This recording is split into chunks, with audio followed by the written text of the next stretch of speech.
very much. So in the spirit of Darren's comments earlier, I'm bringing my authentic self to you today. So I am a programmer and a nerd and a techie. I love technology. I love talking about technology. I've been working for Thoughtworks for 20 years now. We've been doing Agile since 1996. We've got a long history of bringing leading edge tools and techniques to our clients, from Agile to continuous delivery to microservices and DevOps. And what is AI if not the next important tool that we can use for building software? I really feel passionate about this. I think Thoughtworks is the right company to be talking about this with our heritage. And we are serious about our role in leading the industry forward in using this new tool to build software. And so this quote was from Kent Beck back in April. And he said, "The value of 90% of my skills just dropped to zero. Remaining went up 1,000x. He followed this up, actually, with a kind of a detailed blog post where he said that the part of the problem is he doesn't know which of the 10% of his skills that are going to be massively more valuable. So where are we today? Well, maybe we're here. Peak hype cycle for generative AI. Certainly, everybody's talking about it. And the hype continues. I think unlike previous peak hype cycle technologies like blockchain and the metaverse, they were kind of solutions looking for a problem. I think generative AI is already useful, and that's what's different about it, and that's why there's so much interest. Generative AI has a direct impact on building software, as we'll see today, and it's not slowing down. So we had ChatGPT 3.5 back in December. We had 4 a few months later, and we just released a new edition of the Thoughtworks Technology Radar, and we had more than 30 AI-related blips on that radar. So really, for us, it's not slowing down at all. And there are some significant promises here as to how GenAI might be used to speed up software creation. Bold claims here, 50% faster, twice as fast. And those claims continue. So last week, BCG put out a study where they had had 700 of their consultants and given half of them access to ChatGPT 4 in order to do their jobs, and half of them not, and actually done some real science on those two groups, and saw that there's significant improvement in allowing their folks to use generative AI in their consulting job. So if we think about the software delivery process, these are some phases within that. You have to plan what you're going to build, analyze it, design, develop, test, and QA. Usually we like to do the development and the testing at the same time, and then deploy, and kind of the cycle repeats. You might imagine different steps on this journey, but this is roughly what's going on. And fundamentally, I think that software creation is knowledge work. It's the epitome of what it means to do knowledge work. Some folks have described the act of creating software as actually learning about the problem that you're trying to solve and then expressing that in software.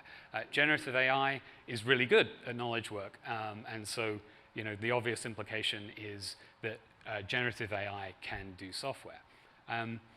This is foreshadowing a talk that Ryan Murray is going to give tomorrow on engineering effectiveness. But the reality is that building software is really quite hard. There's a ton of things that your teams will be doing that are not actually to do with building software. Well, they are to do with building software, but they're not the actual act of coding and producing these useful artifacts. So things like operating model friction, which is teams interacting with each other and needing to have some other part of the company get something done in order that they can proceed. Finding information. A lot of the time you need to look stuff up in order to figure out how to build something. All of these things contribute to making software actually go a lot slower than we would all like it to be. Generative AI potentially can help with all of these areas, and if it does, then even without coding any faster, you can free up your teams to produce more value for more of their time. So I was going to do a quick tour of what we can do already today for AI in software engineering. And so the first one is code. So to non-developers, code is magic. And AI producing code is magic, so extra magical. And it is remarkable, but I think that coding isn't the hardest part of building software. Great software and great code is really about making really good decisions about what you're going to build and how you build it.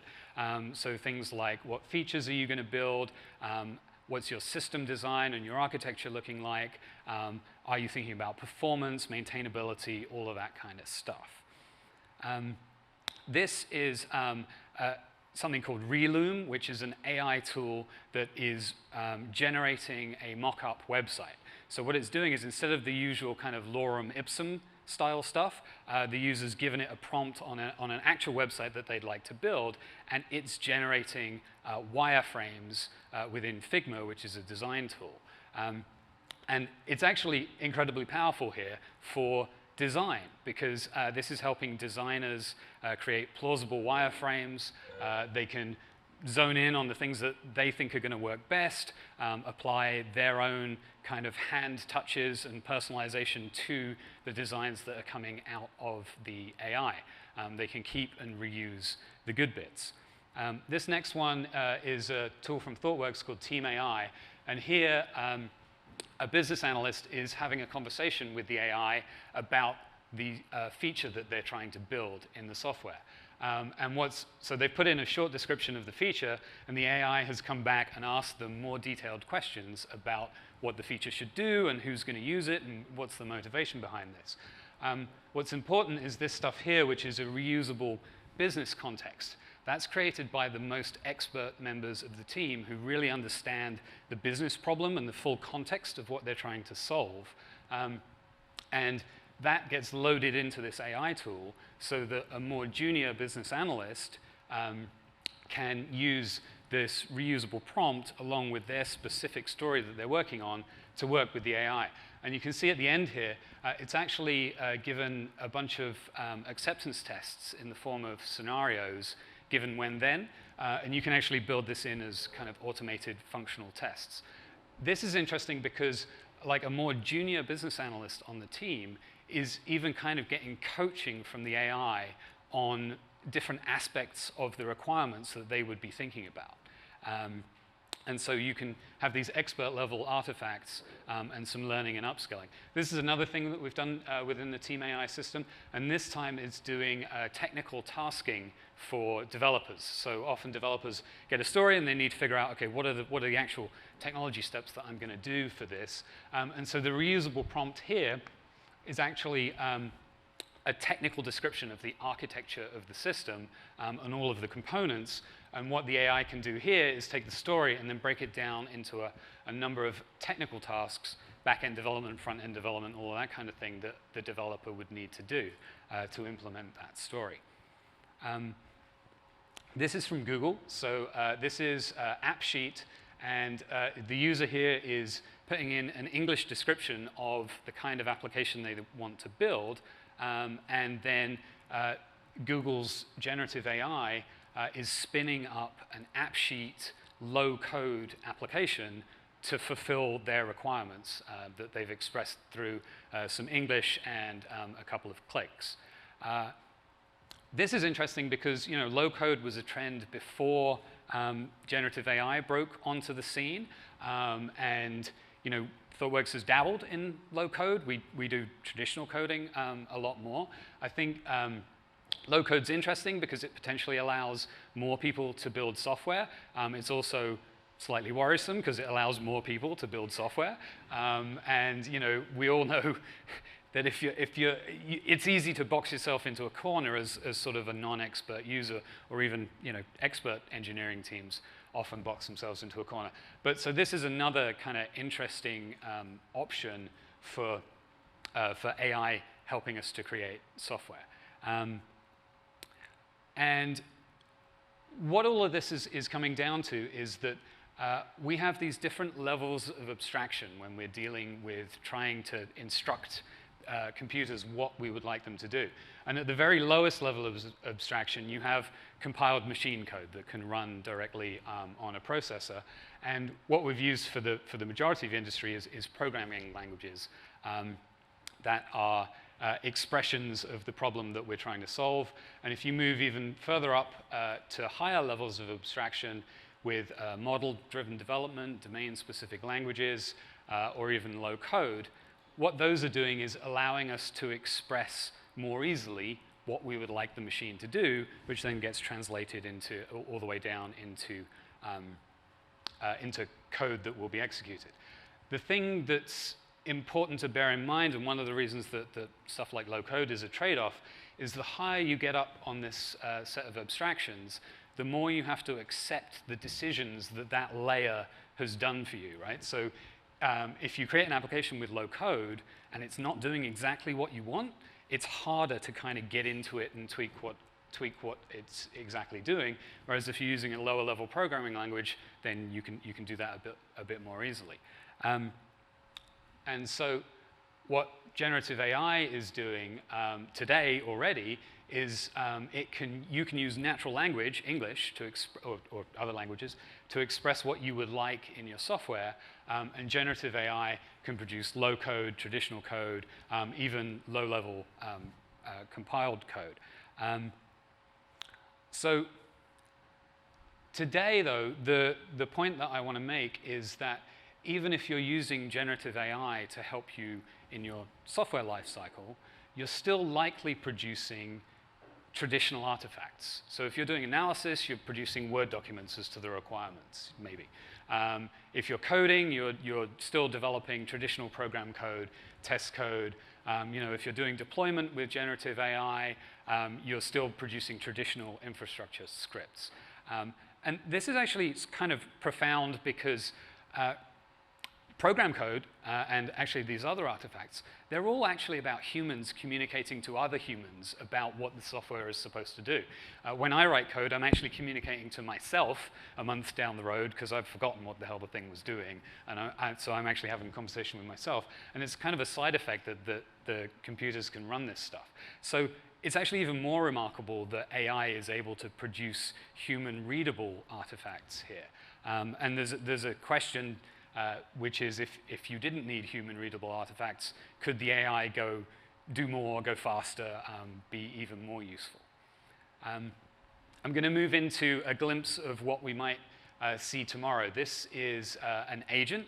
So an agent is basically a software process that runs on your behalf and does something useful.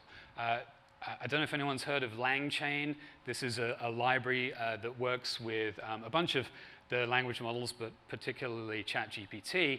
And what you can do with LangChain is give the agent a goal, and it uses an underlying language model to take the goal, split it into tasks that you would need to do to achieve the goal, and then goes through those tasks one by one, remembering how far it's gotten, and then eventually getting to the end and saying, hey, I'm done. I think I finished the job for you. And today now, we're also seeing tool using LLMs. So you can augment a large language model with a number of tools, for example, web browsers, a coding tool, data analysis, that kind of thing. And the language model, when it's responding, will actually make use of the tools. And you basically intercept the response, invoke the tool, and then incorporate the result from running the tool into the language model's output.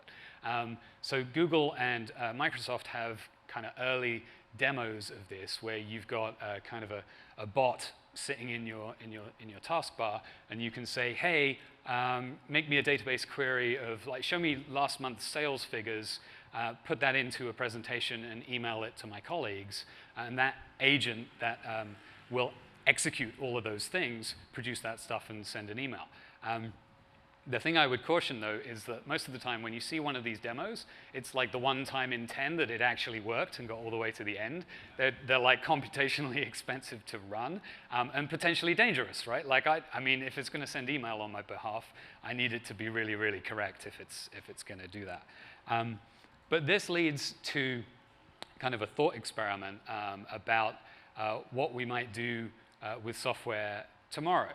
So imagine you were an insurance company and you had decided to launch an insurance offering catering to the chronically underserved Canadian DIY camper van renovation market. Yes, I'm building a camper van. Yes, I'm still married. And yes, I would get someone else to do it next time. But if you had an AI model that could embody the business process of doing that specific type of insurance and could interface with all of the existing parts of your company, the marketing team to actually get offers up on the website, the quoting engine so that you could put quotes through for the insurance, working with customer service and underwriting, and all of those kinds of bits of your company, maybe we don't need traditional software anymore. We can just deploy the AI once we've trained it to do the business process that we're interested in. So the future of applications, I think, is interesting. They're conversational and proactive. So this is a demo of something called Boba, which the folks who've been to the GenAI workshop will have already seen this. And if you're coming tomorrow, you'll get a chance to play with this. And so what's happening here is we're asking Boba, how might Nike use generative AI to improve its business? And Boba is going to use the playing to win strategic framework to phrase its answers. So this is kind of interesting as a sort of, a co-pilot for a specific task, right? Like this is doing strategy work. There's ideation, scenario design, customer research that you can do with this tool. But the change is that this application is much more interactive. So there's natural language input in the UI and kind of a hybrid response. You can get kind of traditional UI components, but maybe more conversation happening. And here's now an example of ChatGPT 4 with its advanced data analytics. Are you going to play? Oh, that did something. There we go. OK, so ChatGPT, I'm uploading a spreadsheet of global surface temperatures since the year 1750. And what's interesting is that ChatGPT, just based on that one upload, figures out what are all the columns in this data set. Oh, and by the way, it looks like you've got some missing data. And I'm now asking, hey, can we conclude that global warming is a problem because of this? First of all, ChatGPT hedges, because it always puts disclaimers on absolutely everything. But then it will build us a chart dramatic-looking chart. Here's an example of tool use. So this is it using Python, the tool. Another example in this area is Microsoft 365 Dynamics. You can ask that for a chart using an English language query, and it will give you not just the chart that you asked for, but 2 or 3 similar charts that are kind of related to that business query that you had asked for. And I think applications are going to get proactive as well. When you come into an app, it's going to know how long it is since you were last looking at it and say to you, hey, Mike, you should look at these things. These are the important events that have occurred. Personally, I would really like that for my email because that would help me make sense of all the stuff that's going on. So we've taken a fairly rapid tour through all of the ways that you can currently use AI for software delivery and how you might do that in the future. And I thought I'd leave you with a little bit of some hints on how to get started. The first one that I think is a no-brainer is to get AI enabled for your developers from their IDE. If you're already using something like GitHub Enterprise for source code, you can just switch on Copilot, and that starts to get you a benefit.